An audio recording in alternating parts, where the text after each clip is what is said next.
빌립보서 3장 12절부터 14절까지 읽겠습니다. 내가 이미 얻었다 함도 아니요 온전히 이루었다 함도 아니라 오직 내가 그리스도 예수께 잡힌 바 된 그것을 잡으려고 쫓아가노라. 형제들아, 나는 아직 내가 잡은 줄로 여기지 아니하고 오직 한 일, 즉 뒤에 있는 것은 잊어버리고 앞에 있는 것을 잡으려고 표대를 향하여 그리스도 예수 안에서 하나님이 위에서 부르신 부름의 상을 위하여 쫓아가노라. 바울 사도는 손 할례당이 빌립보 교회를 공격한다 하는 이 소식을 접하고 서둘러서 그 문제를 3장에서부터 다룹니다. 여러 면에서 손 할례당은 이 갈라디아 교회를 공격한 거짓 선생들과 흡사해 보입니다. 이 거짓 선생들의 핵심 교훈은 이방인도 할례를 받아서 유대인처럼 되고 그렇게 살아야지. 그래서 이 절기라든지 안식일이라든지 음식 규례라든지 이 사람들이 강조를 한 것 같은데, 그래야만 하나님께서 가까이 하신다 한 겁니다.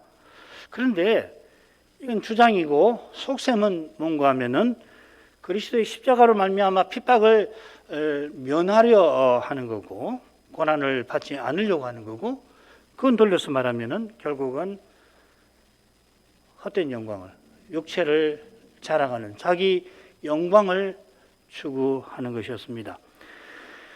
바울은 자신이 이 손할례당보다 훨씬 비할 수 없이 보다도 이 육체를 신뢰할 만한 사람이지만은 결국은 열심으로 교회를 핍박할 뿐이었습니다. 교회를 핍박하러 다메섹 가던 길에 영광의 주님을 뵙고는 바울의 삶은 완전히 달라졌습니다. 육체를 신뢰하지 않고 성신으로 하나님을 가까이 합니다. 요컨대 그는 하나님께 나아가는 새롭고 산 길이신 그리스도를 자랑합니다. 그리스도를 아는 거, 그리스도를 넣고 그분 안에서 발견되는 거, 그것이 그가 살아가던 목적입니다. 그처럼 그는 그리스도의 부활의 권능과 그분의 고난의 참여함을 알고자 하였습니다. 이건 그리스도의 생명을 살아내는 것입니다. 그리스도를 드러내는 것입니다. 그리스도께서 성신으로 우리 안에 사셔서 친히 자기를 드러내시는 것입니다. 이게 골로새서에서 말하는 그리스도의 할례의 실질입니다. 그리스도를 드러내는 거기에 교회가 교회다움이 있는 것입니다. 그래서 이렇게 하고서는 가운데에서 단락의 한가운데에서 자기의 모범을 밝힙니다. 12절부터 14절 다시 읽겠습니다. 내가 이미 얻었다 함도 아니요 온전히 이루었다 함도 아니라 오직 내가 그리스도 예수께 잡힌 받은 그것을 잡으려고 쫓아가노라. 형제들아, 나는 아직 내가 잡은 줄로 여기지 아니하고 오직 한 일, 즉 뒤에 있는 것은 잊어버리고 앞에 있는 것을 잡으려고 표대를 향하여 그리스도 예수 안에서 하나님이 위에서 부르신 부름의 상을 위하여 쫓아가노라. 사도가 자기 몸을 밝히는 그 목적은 이 빌립보서 3장 17절에 나올 겁니다. 거기서 살피는 게 좋겠고, 먼저는 이 사도의 모범이 무엇인가를 생각을 해보죠. 이 12절부터 14절을 이렇게 보면은 13절 전반부를 중심으로 형제들아, 내가 잡은 줄로 여기지 아니한다 하는 이 말 앞뒤로 비슷한 내용이 나옵니다. 보면은 처음 마지막 부분에 똑같이 쫓아간다 하는 중요한 말이 나오고, 뭘 쫓아가느냐, 그 대상이, 목적이 이 대상이 언급이 되어 있죠. 그리스도께 잡힌 바 된 그것, 또 표대나 혹은 위에서 하나님이 부르신 이 부르심의 상, 이게 이제 쫓아가는 대상으로 나옵니다. 그래, 중간 부분을 얼른 읽으면은 처음과 마지막 부분에 나머지 내용, 이미 얻었다 함도 아니라든지 뒤에 있는 것은 잊어버리는 것과 비슷해 보이죠. 그런데 나는 여기지 않는다 하는 것이 강조가 되어 있습니다. 이건 조금 위에 말씀을 드리죠. 우선 이런 간단한 줄거리로 한번 보십시다. 바울은 내가 이미 얻었다 함도 아니요 이미 온전히 이루었다 함도 아니라 힘주어 말합니다. 이미가 두 번 쓰여 있습니다. 한 번이 어떻게 빠져 있어요. 무엇을 얻었고 이루었다는 것인지 생각할 필요가 있겠죠. 한글 개혁 성경은 11절을 이루려 하노니 하고서 이어서 번역을 하니까 자연히 우리는 12절을 붙여서 읽게 됩니다. 이 번역을 따르면 얻고 이루는 것은 죽은 자 가운데서 부활이 될 것입니다. 이렇게 읽는다면은 어떻게든지 죽은 자 가운데서 부활에 이르려 한다 하고서 내가 그 부활을 이미 얻었다 함도 아니라 하는 겁니다. 이렇게 되면 사도가 너무 당연한 이야기를 하는 게 되겠죠, 그죠? 그건 이루려 한다, 이미 얻었다 함이 아니라 그 이상하지 않아요. 그래서 어떤 주석가는 이 얻는다는 말에는 이해한다는 뜻이 있다고 그걸 들어서 그리스도를 목적으로 그러니까 내가 이미 그리스도를 이해했다, 알았다 함도 아니요 이렇게 해석하는 겁니다. 이와 비슷하게 얻은 것은 그리스도를 아는 지식이라고 보는 분도 있습니다. 그런데 이렇게 해석해 놓으면 온전히 이루었다 하는 표현을 설명하기 어렵습니다. 이건 내가 온전해졌다 이렇게 되어 있거든요. 따라서 사도가 언급하지 아니하는 목적어가 뭔가를 따지기보다는 짝을 이루는 부분과 견주어 살필 필요가 있습니다. 그러면 이미 얻었고 이미 온전해진 것이 아니라는 것은 무엇과 짝을 이루느냐 하면 뒤에 있는 것은 잊어버리는 태도와 비슷해집니다. 자기가 뭘 성취했고 자기가 무엇이 되었다 생각하지 않는 태도를 사도가 밝히는 것입니다. 이런 점에서 임이라는 표현을 거듭 쓴 의증도 살필 만합니다. 내가 이미 얻었다거나 이미 온전했다 해졌다 함이 아닙니다. 이것은 그리스도의 죽으심을 본받는 태도와 딱 붙어 있습니다. 사도는 날마다 내가 죽노라 하면서 날마다 그리스도의 남은 고난을 자기 육체에 채우고 있었습니다. 어느 사도보다 더 많이 수고하지만은 그건 내가 아니라 하나님이 나와 함께 하시는 하나님의 은혜라 하고서 주님을 더욱 의지하였던 것입니다.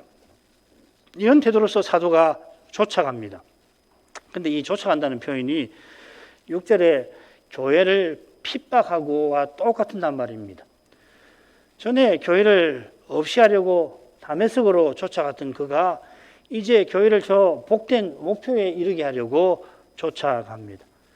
그리스도의 남은 고난을 채우려는 심정으로 그 목표를 향하여 온 힘을 쏟습니다. 한글 개혁 성경은 그가 쫓아가는 목표를 그리스도 예수께 잡힌 바 된 그것이라 표현한 것 같습니다. 그러면 14절과 비슷해집니다. 내가 표대를 향하여 쫓아가느라. 이 표대가 그리스도께서 바울을 붙잡아서 향하게 하신 목표인 것입니다. 그것을 사도가 잡으려고 쫓아갑니다. 주님께서 다메섹에서 대적하던 바울을 붙잡아서 사도로 삼으셨죠. 그가 이 사실을 에베소서 4장에서 설명합니다. 그리스도께서 위로 올라가실 때에 사로잡힌 자를 사로잡고 사람들에게 선물로 주셨다 했습니다. 바울을 주님께서 사로잡아서 사도로 교회에 세우셨습니다. 세우신 목적, 하늘에 오르신 목적이 만물을 충만케 하려 하심이라 밝혔죠. 여러 번 말씀드립니다만 이것은 그리스도가 자기로 가득한 세계를 세우시는 것을 가리키는 겁니다. 만물을 충만케 하신다 할 때 무엇으로 충만케 하느냐 하면 자기로 가득 채우신다는 말입니다. 교회가 만물을 충만케 하시는 그리스도의 충만이라. 이미 교회는 만물을 충만케 하시는 자의 충만이라고 한 대로 지금도 새 사람들 가운데서는 우리가 새 사람으로 향할 때에는 그리스도께서 거기서는 전부 안에 전부 이십니다. 새 사람이라는 게 그리스도로 사는 사람 아니에요. 성신에 충만해서 살 때는 이미 그리스도가 전부인 세계가 여기서 나타나는 거죠. 그런 사람들 가운데서는 그리스도만 계시는 겁니다. 그런데 신자가 지금은 여전히 육신으로도 행하는지라 만물을 충만케 하시는 이 일은 주님이 다시 오시는 그날에 온전히 이루어질 것입니다. 그날을 향하여 주님께서 사도들어 그리스도를 전하게 하여서 그리스도의 몸을 세우라 하신 겁니다. 부활의 주님께서 주님의 몸인 우리가 머리신 주님께 자라가도록 하시는 것입니다. 그러면 그때에 우리 각각이 그리스도와 같아져서 함께 그리스도를 완전히 드러낼 것입니다. 바로 이것이 그리스도께서 바울을 붙잡아서 향하라고 하신 목표입니다. 그러니까 지금 사도가 자기 개인의 성취를 모범으로 말하는 게 아니지요. 그리스도를 참으로 알려고 하는 이는 자기를 성취하려는 마음을 품을 수가 없어요. 이건 완전히 반대되는 것이니까 내가 종교적 천재가 되고 내가 종교적 영웅이 되려 할 수가 없는 겁니다. 내가 잘 믿어야 되겠다 하는 생각이 결국 내가 남보다 나아져야겠다는 욕망, 그래서 나를 자랑하겠다는 태도에서 나오기가 대단히 쉽습니다. 그리스도께서 하나님의 본체이신데 종의 형체를 가지고 우리를 섬기신 것처럼 사도도 그리스도의 몸과 지체가 이 그리스도와 같아지게 하는 데 이르도록 사도도 교회의 일꾼, 복음의 일꾼으로 고난으로서 섬기는 거죠. 이 골로새서 1장 23절부터 25절에 나오는 말 아닙니까?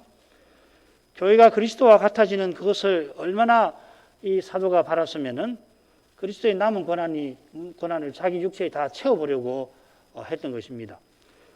자기가 남은 고난을 다 받아서 그러면은 모든 성도가 그 즉시로 부활에 이르기를 바랐던 것입니다. 이것이 진정 남을 나보다 낫게 여기는 심정일 겁니다.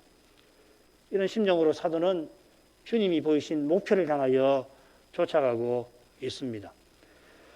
이런 점에 비추어서 그리스도 예수께서 나를 붙잡으셨으므로 이렇게 새겨도 나쁘진 않을 거예요. 이렇게 새겨도 방금 말씀드린 내용이 그리 달라지지 않습니다. 다만 사도가 이 목표를 향하여 쫓아가는데 그걸 잡으려고 한다. 똑같은 말을 주님께서 붙잡아서 이렇게 이 목표로 향하라고 하셨는데 자기도 붙잡으려고 한다, 잡으려고 한다, 이렇게 같은 표현을 쓴 심정은 조금 살필만 합니다. 주님께 붙잡힌 사도가 그 목표를 붙잡으려고 한다.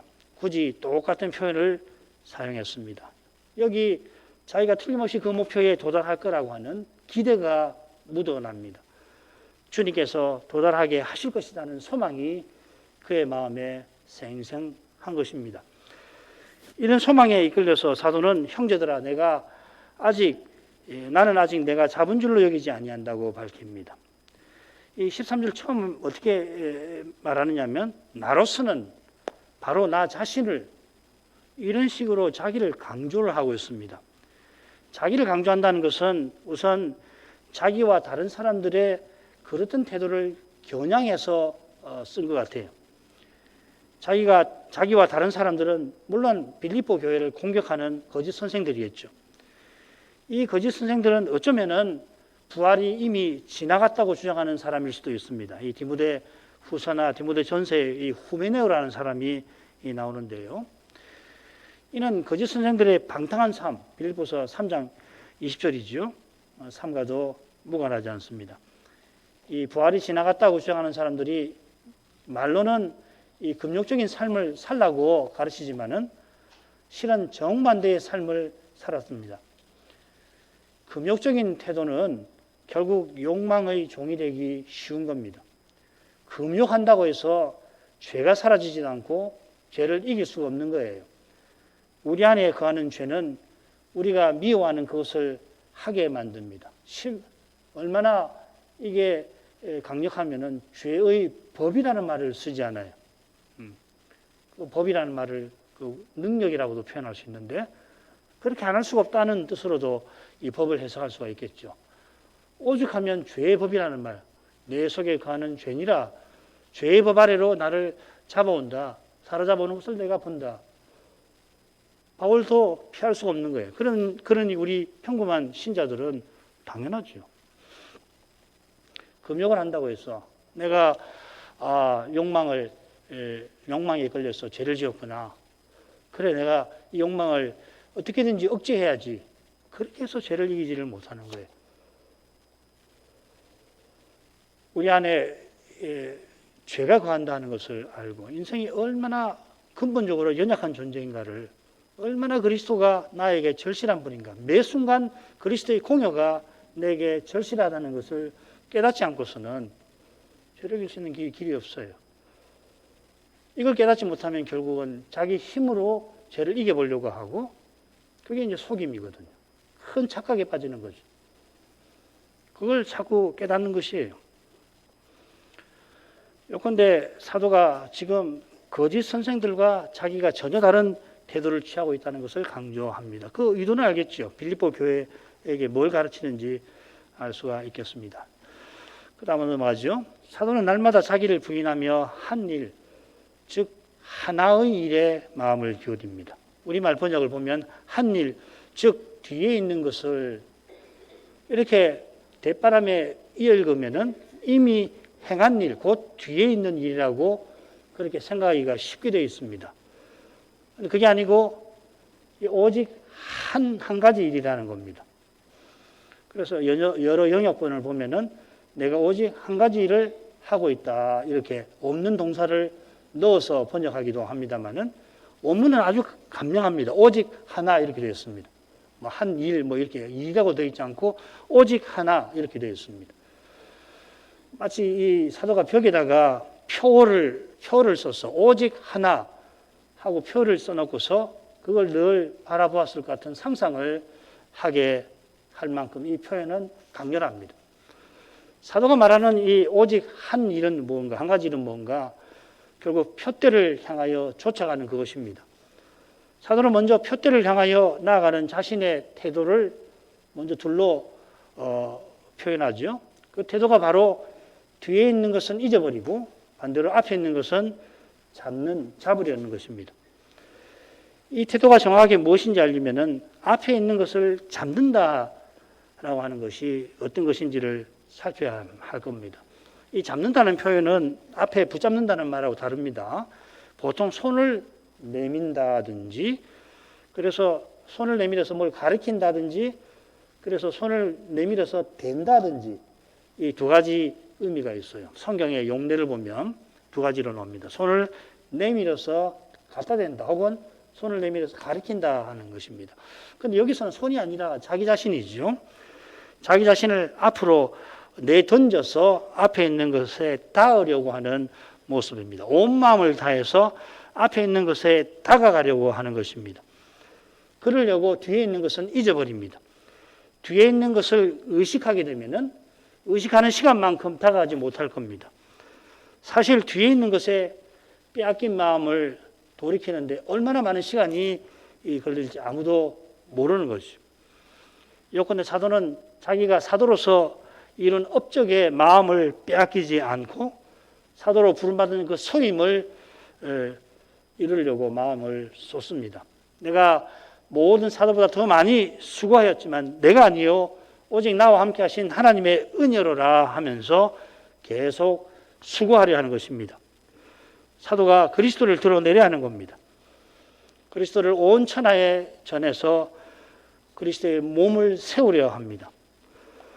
그런 사도지만은 자기 안에 거하는 죄가 있어서 자기가 미워하는 것을 하고야 맙니다. 사도가 미워하는 것은 단연 자기를 드러내는 일일 테인데, 그럴 때에 이 사도는 오라 나는 공고한 자로다. 이 사망의 몸에서, 이 죽을 것 같은 몸에서 누가 나를 건져내려야 탄식하지 않을 수 없었습니다. 그런데 그 탄식 중에서도 사도의 마음은 내가 마음으로는 하나님의 법을 섬기게 하신 주님께로 향하는 것이죠. 로마서 이 7장 24, 25절을 붙여서 읽어야 합니다. 오라 나는 공관자로다. 이 사망의 몸에서 누가 나를 건져내라. 그런즉 우리 주 예수 그리스도로 말미암아 하나님 감사하리로다. 내가 마음으로는 하나님의 법을 육신으로는 죄의 법을 섬기노라. 이렇게 이어지죠. 주님을 향하는 마음은 반드시 탄식을 통과합니다. 이게 로마서 8장 23절 내용입니다. 주님과 같아지는 저 순간을 바라볼수록 그 순간과 전혀 다른 그 순간을 향하는 길을 가로막는 죄와 죽음의 현실이 버티고 있습니다. 그처럼 내 안에 거하는 죄로 말미암아 날마다 회개하면서 우리는 주님께 향해야 합니다. 이게 내가 날마다 죽노라 하는 고백이기도 합니다. 죄에게 팔려서 포로가 되어서 원치 아니하는 그것을 행할 때에 죽을 것 같은 고통을 느끼며 비참하게 탄식해야 하지만은 이를 행하는 것은 내가 아니요 내 속에 거하는 죄니라 하면서 내 속에 성신으로 계시는 그리스도를 바라보는 것입니다. 내가 명색이 사도인데 어떻게 이런 부끄러운 일을 내가 행하였다는 말인가 하고 자책하는 데에 사도가 갇히지 아니하는 겁니다. 이는 물론 나는 이미 죄 사함 받았다. 나는 별 문제 없이 천당 간다 하는 것과 전혀 다른 것이죠. 오히려 내가 아무리 사도라고 하더라도 그리스도 없이 구원받지 못하는 존재다. 내가 그리스도 없이 사도의 직무를 도무지 감당할 수 없다고 고백하면서 겸손히 십자가 지신 주님, 부활하신 주님을 바라보는 겁니다. 이처럼 전역한 내 안에 그리스도가 성신으로 살아계신다.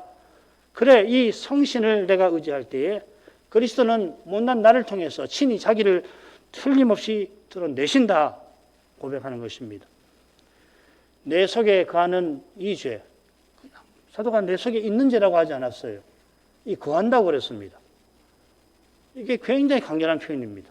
사는 거예요. 죄가 내 속에 집을 짓고 살듯이 이 죄마저 사라질 그날이 틀림없이 온다.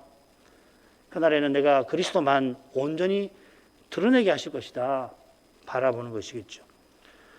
이런 심정과 태도로 사도는 표대를 향하여 쫓아갑니다. 이 표대는 흔히 관역을 뜻하는 말이죠. 화살이 날아가 꽂힐 목표로서 사도에게 도달할 목표가 있다는 겁니다. 그건 앞에 있는 것일 겁니다. 이어 나오는 부르심의 상과도 붙어 있을 겁니다만은 11절에 그 목표가 분명히 나왔습니다. 죽은 자 가운데서 부활입니다. 그리스도께서 죽은 자 가운데서 다시 사신 것처럼 우리도 다시 살 것입니다. 요한 사도는 그것을 그리스도와 같아지는 것이라고 교훈했습니다. 요한일서 3장 2절.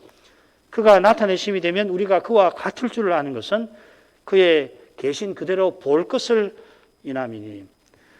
바울이 우리가 그리스도와 함께 영광을 받는다 할 때 요한과 똑같이 교훈합니다. 참고되는 말씀이 고린도서 3장 18절이죠. 우리가 다 수건을 벗은 얼굴로 거울을 보는 것 같이 주의 영광을 보매 저와 같은 형상으로 화하여 영광으로 영광에 이르니 그 주의 영으로 말미암습니다. 장차는 계신 그대로 뵙는 거고 지금은 거울로 보는 것처럼 보는 것의 차이겠죠. 이런 점에서 이 표대라고 하는 말은 이 본다는 말에서 나온 거거든요. 주목하여 본다는 말에서 나온 명사인데 이런 점에서 표대는 우리가 장차 그리스도를 주목하여 보게 되는 그 상태를 가리키고 그 상태를 주목하여 바라보고 있는 그런 태도를 암시하는 표현 같아요. 이 목표라는 말이 많이 있거든요. 굳이 표대라는 말을 쓸 필요가 없어요. 바울이. 다른 목표를 뜻하는 여러 말이 있는데 이 표대라는 말 쓴 것은 이런 뜻이 있단 말이죠. 주목하여 본다 하는 말. 그게 이제 빌립보서 2장 3절이든가요? 4절이든가요? 자기를 돌아본다 할 때도 나오고 조금 아래 나를 본삼아서 행하는 자를 보이라. 거기도 나올 겁니다. 오늘 오후에 그걸 쓸 것입니다. 그걸 염두에 두고서 이 본다는 점을 강조해서 이 표대라는 말을 쓴 것 같습니다. 장차 우리가 받을 상급이 분명 다릅니다. 그런데 어떤 상급이든지 그리스도와 같아지는 것보다 분명히 말씀드릴 수 있지만 낫지 못할 겁니다. 5달란트 받은 종이 10달란트를 주께 드릴 때에 주께서 그보다 많은 것을 맡기시죠. 예, 악한 종이 1달란트도 주시고 그러나 훨씬 많은 것을 주시면서 맡기시는데 그 종은 누구보다 더 많이 그러나 그만큼 기쁘게 섬길 겁니다. 그에게 섬김 받는 이마다 더 많이 맡은 그 일을 더욱 귀히 여기고 그를 더 섬기게 되겠습니다. 이렇게 우리의 섬김은 장차 순간순간 많아질 것입니다. 우리가 재림의 일을 목표 때는 우리가 이런 그 순간 동시에 우리가 이를 목표가 될 것입니다. 이건 소망이 믿음과 사랑과 함께 항상 있을 것이라는 뜻이기도 합니다. 믿음과 사랑이 항상 있을 거라고 하는 것은 이해가 되지만 소망도 항상 있을 거예요. 소망은 우리가 장차 얻기를 바라는 것 아닙니까? 장차 우리가 얻었는데 소망이 사라지는 게 아니라 소망은 계속 우리에게 있을 거예요. 우리가 지금 주님에게 바라는 그것을 재림 때에 얻게 됩니다마는 얻는 순간 서로에게 더 바랄 것이 있게 될 것입니다. 지금은 바라는 것이 고통스러운 것이지만 그때는 바라는 것이 실로 기쁜 것이 될 것입니다. 이 권태라는 것이 없겠죠. 무료함이라는 게 없겠죠. 그죠? 지금은 서로에게 바라는 것이 이루어졌다고 생각할 때 금방 실망해버리기 쉬운데 그때는 얻는 순간 더 바라게 서로가 서로에게 바람직한 사람이 되겠죠. 더욱 바라는 것을 얻으면 더더욱 바랄 것이 있게 될 겁니다. 지금은 이 표대를 향하여 가는 길이 수고롭습니다마는 장차는 우리의 소망에 다가갈수록 더 기쁘게 될 것입니다. 그런데 지금도 표대를 향하는 길에서 장차의 기쁨을 주십니다. 이것이 그리스도의 부활의 권능과 그의 고난에 참여함을 아는 것이기도 하죠. 사도는 지금 이 표대를 쫓아가는 중입니다. 당장에는 황제 앞에 재판받는 일이 있습니다. 고린도 교회의 원수들이 공격합니다. 그 교회를 얼른 가서 돕고자 하지만은 디모데 외에는 보낼 리가 없습니다. 그런데 디모데가 당장은 지금 자기 곁에서 도와줘야 합니다. 어떤 이들이 재판을 앞둔 바울을 괴롭게 하려고 그리스도를 전하고 있습니다. 사람의 눈에는 온갖 것이 표대를 향하는 길에 장애와 방해가 되고 있습니다. 그러나 사도는 주님과 교회를 향한 사랑으로 그 길을 묵묵히 걸어갑니다. 묵묵히 걷는 그 마음에 잔잔한 기쁨이 날마다 찾아듭니다. 게다가 사도에게 우리 모두에게 상이 기다리고 있습니다. 디모데후서 4장 8절 이제후로는 나를 위하여 의의 멸관이 예비되었으니 그 상을 그리스도 예수 안에서 하나님이 위에서 부르신 부름의 상이라고 표현을 합니다. 하나님의 상이라고 예를 들면 의의 면류관이라고 간단하게 표현하지는 않습니다. 그리스도 예수 안에서라고도 하지 않습니다. 그리스도 안에서라고도 하지 않고 굳이 그리스도 예수 안에서라고 합니다. 이렇게 표현한 사도의 의중을 어느 신학자가 다 헤아릴 수 있을까요? 그리스도를 향한 그의 그 심정을 우리가 어떻게 그냥 지나칠 수가 있을까요? 필시 현대 작문을 가르치는 교사는 소위 명쾌함을 추구해서 사도의 이거를 난도질을 할지 모르겠습니다만은 틀림없이 고대 수사법의 정통했을 그 사도가 정작 추구하는 것은 그리스도의 신비를 맛보는 것입니다. 사도의 글을 읽어보십시오. 얼마나 어려운지 모릅니다. 여러분만 어려운 게 아니에요. 원문을 읽고 원문을 외우는 신학자들도 사도의 글을 얼마나 어렵게 생각하는지 모릅니다. 그냥 별의별 해석이 다 있는 거죠. 왜 이렇게 글을 쓰는가? 왜 이렇게 난해하게 난삽하게 쓰는가 말하지만은 사도는 그리스도의 신비를 맛보려고 그냥 그리스도에게 미쳐버린 사람이에요. 그리스도 없이 살지 아니하려는 사람은 자신의 삶만 아니라 모든 신자는 물론이고 모든 사람의 삶이 그리스도의 손 아래 있음을 볼 것입니다. 날마다. 그러니까 작은 자기의 삶에 갇히기가 쉬운데 이 그리스도 없이 살지 않으려고 하는 사람은 이런 걸 보는 겁니다. 안 믿는 사람의 삶도 우리 주님이 다스리고 계시는구나. 하나님께서 그리스도 없이 아무 일도 아니하십니다. 좀 더 정확하게 말하면은 성부께서 성자 없이 어떤 일도 행치 아니하십니다. 성부께서 성자 안에서 이 성자와 모든 일을 의논하십니다. 의논하시는 일을 함께 이루십니다. 성부께서 이처럼 그리스도를 생각하시니까 사도도 당연히 그만큼은 아니겠지만 그리스도께 사로잡혀서 생각합니다. 그리스도를 모시고 생각하는 것입니다. 이 시대에 교회 강단에 오르는 직분자마다 이 사도를 본받아서 그리스도께 미쳐야 할 것입니다. 미친다는 표현을 썼죠, 사실은.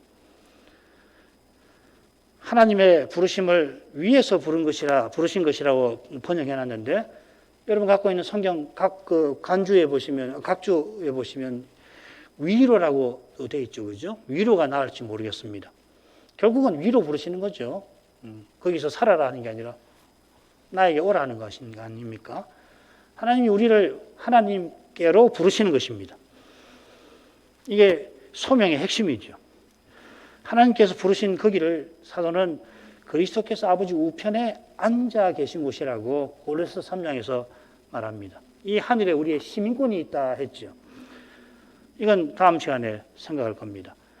하나님이 위로 부르시는데 거기에 우리의 미래가 있습니다. 우리의 미래가 바로 아버지 우편에 앉아 계시는 그리스도 그분이십니다. 그처럼 주님께서 다스리시는 하나님 나라를 하늘나라라 부릅니다. 우리가 하나님 나라에 이미 들어왔는데 그리스도와 함께 하늘에 안침받았다고 표현합니다. 에베소서 2장 6절이 그것이죠.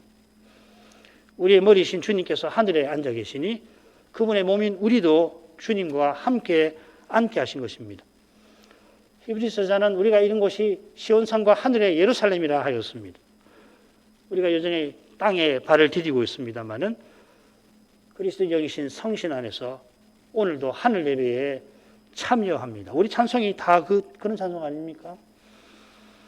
그러나 장차는 새하늘과 새 땅에서 모든 성도가 다 함께 하나님을 영원히 찬송하며 살게 될 것입니다. 하나님이 위로 우리를 부르신 것은 결국 이 복된 순간으로 부르신 것입니다. 지금 우리가 그리스도를 통해서 하나님을 부르면서 우리를 부르시는 하나님을 향하여 나아가는 것입니다. 하나님이 위로 부르신 것은 상 주시기 위함입니다. 사도는 그 상이라고 부릅니다. 이 상을 얻고자 자기가 달리기 선수처럼 그 상을 얻기 위해서 달려간다고 했습니다. 결승점을 향해서 흔들림 없이 달려갈 뿐만 아니라 그러려고 모든 일에 절제한다였습니다. 모든 일에 절제한다는 것은 모든 것을 해로 여긴다는 것과 붙어 있을 겁니다. 모든 일에 절제할 만큼 주실 상은 너무도 좋습니다. 너무도 좋지 않을 때에 이 땅의 삶이 이보다 비참할 수가 있을까? 지금 내 현실이 이보다 더 끔찍할 수 있을까? 그럴 때마다 그리스도와 같아질 자신을 생각하십시오. 주님께서 나를 주님과 같아지게 하실 그날을 바라보십시오. 그 주님께서 나 같은 죄인을 위해서 그토록 낮아지신 십자가를 돌아보십시오. 주님께서 그렇게 낮아지신 것은 우리를 주님처럼 높이기 위해 하심입니다. 하나님이 주시는 상은 결국 그리스도 자신입니다. 예, 그리스도는 우리에게 이미 전부이십니다. 장차는 과연 전부이실 것입니다. 기도하겠습니다. 걸어가신 아버지, 사도가 그리스도를 알고자 그리스도의 죽으심을 본받아 죽은 자들 가운데서 부활에 어찌하든지 이르려 하면서 빌립보 교회가 거짓 선생의 공격을 이기고 나갈 그 길을 제시하고 있습니다. 주님께서 다시 오시는 날까지 교회와 신자가 걸어가는 이 믿음의 길에 장애와 방해는 끊이지 않겠지만 사도가 전한 대로 그리스도를 전하고 받는 거기서 그 그리스도가 친히 자기 영광을 나타내시며 우리 길을 친히 인도하실 줄 믿게 하십니다. 그리스도께서 우리에게 의로움과 거룩함과 구속함이 되십니다. 이 그리스도께서만 우리의 구원이요 소망이십니다. 이 분명한 진리를 죄와 죽음의 현실에서 터득하게 하실 때 고난과 슬픔을 필연 맛보게 하십니다만 바로 거기서 우리의 고난과 우리의 눈물로 주님의 부활을 입증하시고 아버지의 뜻을 이루십니다. 주님께서 우리의 고난에 함께 해주십니다. 그래서 우리도 주님과 함께 하게 하십니다. 우리의 슬픔에 그리스도의 십자가의 영광이 서리게 하십니다. 이 신비를 오늘도 맛보게 하옵소서. 이 신비에 이끌려서 주신 나날들을 믿음의 길로 향하게 하옵소서. 기쁨으로 걸어가게 하옵소서. 주님을 찬송하며 예수님 아니시면 살 수 없다 찬송하며 가게 하옵소서. 예수님 이름으로 기도합니다. 아멘.